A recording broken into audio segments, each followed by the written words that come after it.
અંગે વધુ માહિતી આપવા માટે આપણી સાથે ચિંતન સુથાર જોડાઈ ચૂક્યા છે। જી ચિંતન, અમને જણાવશો કે હાલ તમે ક્યાં છો અને ત્યાંનો માહોલ કેવો છે? જી દિવ્યા, હું અત્યારે સાબરમતી વિસ્તારમાં આવેલા રામનગર શાક માર્કેટ ખાતે છું। શાક માર્કેટ એસોસિએશન દ્વારા અહીંયા આજ રોજ જે છે રામ મંદિર પ્રાણ પ્રતિષ્ઠા મહોત્સવ તેનું આયોજન પણ અહીંયા કરવામાં આવ્યું છે। કારણ કે અયોધ્યામાં જે રામ મંદિર પ્રાણ પ્રતિષ્ઠા મહોત્સવ ઉજવવાનો છે તેને લઈને સમગ્ર દેશમાં ઉત્સાહનો માહોલ છે। હિન્દુ સમાજના લોકો આ જે ઉત્સવ છે તેને મનાવવા માટે તૈયાર છે।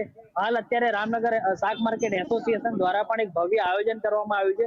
આપ જોઈ શકો છો કે અહીંયા રામનગર જે શાક માર્કેટ છે એસોસિએશન તેના દ્વારા જે ભવ્ય આયોજન કરવામાં આવ્યું છે। આજ રોજ અહીંયા શાક માર્કેટ જે છે તે સંપૂર્ણપણે બંધ રાખવામાં આવ્યું છે। અહીંયા રામ ભક્તો પણ તમે જોઈ શકો છો કે પૂરેપૂરા સજ્જ છે। કારણ કે અયોધ્યામાં જે રામ મંદિરનો પ્રાણ પ્રતિષ્ઠા મહોત્સવ ઉજવવાનો છે તેને લઈને તૈયારીઓ જે ચાલી રહી છે તેને વધાવવા માટે, રામ ભગવાનને વધાવવા માટે રામ ભક્તો પૂરેપૂરા તૈયાર છે। અહીંયા કેટલાક શાક માર્કેટના એસોસિએશનના વેપારીઓ સાથે આપણે વાતચીત કરવાનો પ્રયાસ કરીશું। જી, આપનું નામ?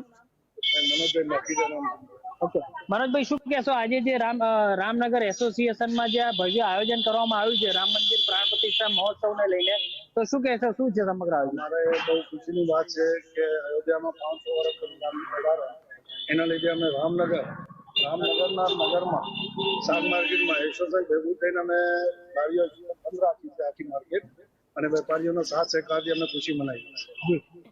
અયોધ્યામાં જે રામ મંદિર પ્રાણ પ્રતિષ્ઠા મહોત્સવ આજે વડાપ્રધાન નરેન્દ્ર મોદી દ્વારા કરવામાં આવનાર છે અને ત્યાં સમગ્ર આયોજન જે છે તે ભવ્ય આયોજન છે, તેને લઈને રામનગરમાં કેવો ઉત્સાહ છે રામ ભક્તોમાં? બહુ આનંદ ઉત્સાહ છે। અમારા એવા મોદી સાહેબ એવા મળ્યા છે અમને, એ આટલું બધું સારું કર્યું છે, એના લીધે અમે બી આ બધું થોડું કરીએ જે આપણા। જી દિવ્યા, જે રીતે જણાવ્યું કે રામનગરમાં જે શાક માર્કેટ એસોસિએશનના વેપારીઓ છે તેમણે જણાવ્યું કે જે રામ ભક્ત જે છે જે લોકો, તેમણે અયોધ્યામાં જે રામ મંદિર છે તેની પ્રાણ પ્રતિષ્ઠા મહોત્સવ આજે ઉજવવાનો છે તેને લઈને અહીંયા રામનગરમાં પણ ભવ્ય આયોજન કરવામાં આવ્યું છે। વિવિધ પ્રકારના ભજન કીર્તન સહિતના કાર્યક્રમો તેમજ કહી શકાય કે અહીંયા તમે દ્રશ્યોમાં બી જોઈ શકો છો કે રામ ભક્તો અહીંયા જે ધજા છે જય શ્રી રામના નારા પણ લગાવી રહ્યા છે। આપ જોઈ શકો છો કે સાથે સાથે કહી શકાય કે રામ ભક્તો આજે ઉત્સવ છે તેને લઈને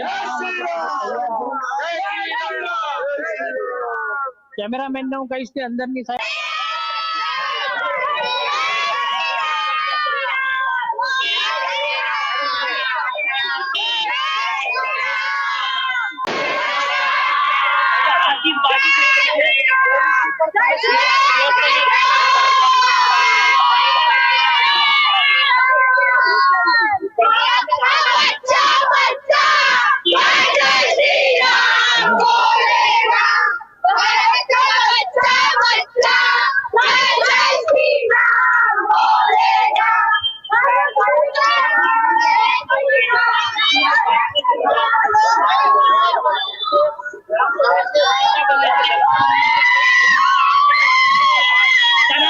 જે ઉત્સાહ છે હિન્દુ સમાજના લોકોમાં જે ઉત્સાહ છે તે કહી શકાય છે કે કઈ રીતે અયોધ્યામાં જે રામ જે આગમન થયું છે, રામજીનો જે 12 વાગે જે પ્રાણ પ્રતિષ્ઠા મહોત્સવ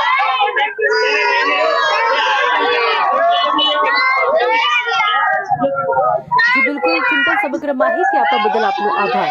આ પ્રકારે કહી શકાય કે ભગવાન શ્રી રામ 5 સદીઓ પછી તેમના મંદિર